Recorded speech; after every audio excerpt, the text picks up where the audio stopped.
કેશોદ શહેરમાં આમ આદમી પાર્ટીના કાર્યકરોએ વિજય ઉત્સવ ઉજવ્યો તો સમગ્ર રાજ્યમાં બહુચર્ચિત વિસાવદર ધારાસભાની પેટા ચૂંટણીમાં આમ આદમી પાર્ટીના ગોપાલ ઇટાલિયાની જંગી બહુમતીથી વિજય થતા કેશોદના 4 ચોક ખાતે આમ આદમી પાર્ટીના હોદ્દેદારો, આગેવાનો, પદાધિકારીઓ અને કાર્યકરો એકઠા થઈ ફટાકડા ફોડી વિજય ઉત્સવ ઉજવ્યો તો ડોક્ટર બાબા સાહેબ આંબેડકરની પ્રતિમાને હાર તોરા કરી ભગવાન શ્રી રામની મૂર્તિને પુષ્પો અર્પણ કરી. અત્રે ઉલ્લેખનીય છે કે કેશોદના કોળી આગેવાન સાથે 400 જેટલા કાર્યકરો આમ આદમી પાર્ટીમાં જોડાયા હતા. વિસાવદર બેસણ મત વિસ્તારમાં પ્રચાર પ્રસારની જવાબદારી સંભાળી કામે લાગી ગયા છે, જેથી પરિણામ મેળવી બમણી ખુશી વ્યક્ત કરી હતી. વિસાવદર ધારાસભાની પેટા ચૂંટણીમાં આમ આદમી પાર્ટીના ઉમેદવાર ગોપાલ ઇટાલિયાની જંગી બહુમતીથી વિજય મેળવ્યો હતો. ત્યારે કેશોદ પંથકમાં પણ આમ આદમી પાર્ટીના કાર્યકરો અને હોદ્દેદારો, આગેવાનોમાં નવું જોમ અને જુસ્સો જોવા મળ્યો છે. કેશોદ નગરપાલિકા અને કેશોદના તાલુકા પંચાયત, જિલ્લા પંચાયતની સામાન્ય પેટા ચૂંટણી આવતા વર્ષે યોજવાની છે, ત્યારે આક્રમકતાથી ચૂંટણી જંગમાં ઉતરશે તેવું નજરે પડ્યું છે. જેકેએસયુ ગુજરાતી સાથે રાજુ પંડ્યા, કેશોદ. આજે વિસાવદરની આ જીત છે જે ગોપાલભાઈ ઇટાલિયાની, એ જીત છે ને એ ખરેખર તો વિસાવદર અને ભેસાણની જનતાની જીત છે.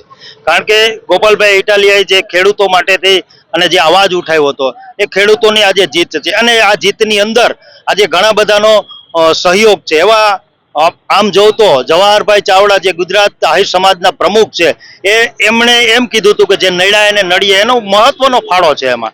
અને બીજા નંબરમાં અમારા તમામ સમાજનો પણ એમાં મહત્વનો ફાળો છે. એમાં 18 વર્ણનો ગોપાલભાઈ ઇટાલિયાને એટલે હદથી એ લોકો ચાહતા, અને ગોપાલભાઈ ઇટાલિયાને આ એક સોના, આમ જોઉં ને તો વિસાવદરની અંદર થી એક આપણે સોનાનો સૂરજ ઉગ્યો છે.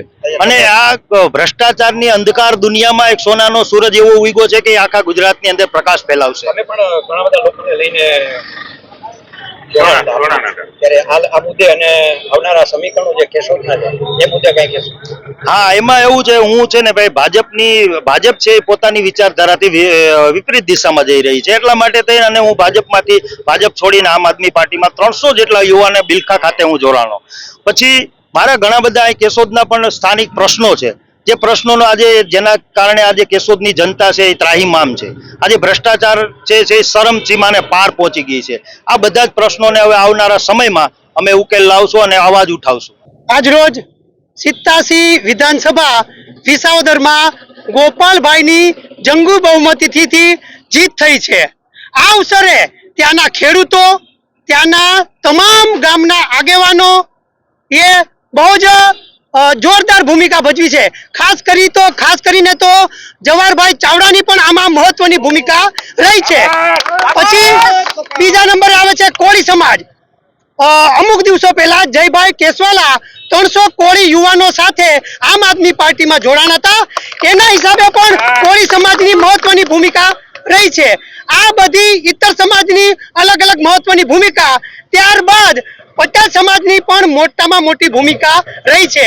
આવી બધી અલગ અલગ સમાજની ભૂમિકાના હિસાબે ભાજપ તરફી સામ દામ દંડ ભેદ આ 4 પ્રયોગ આજવવામાં આવ્યા હતા. છતાં પણ ક્યાંક ને ક્યાંક આજ સત્યનો વિજય થયો છે. અને આના અનુસંધાને કેશોદ આમ આદમી પાર્ટી કેશોદ શહેર પ્રમુખ, હું કેશોદ તાલુકાની મારી જનતા અને કેશોદ શહેરની જનતાને પણ ખાસ અનુરોધ કરું છું કે હંમેશા સત્યનો સાથ આપો.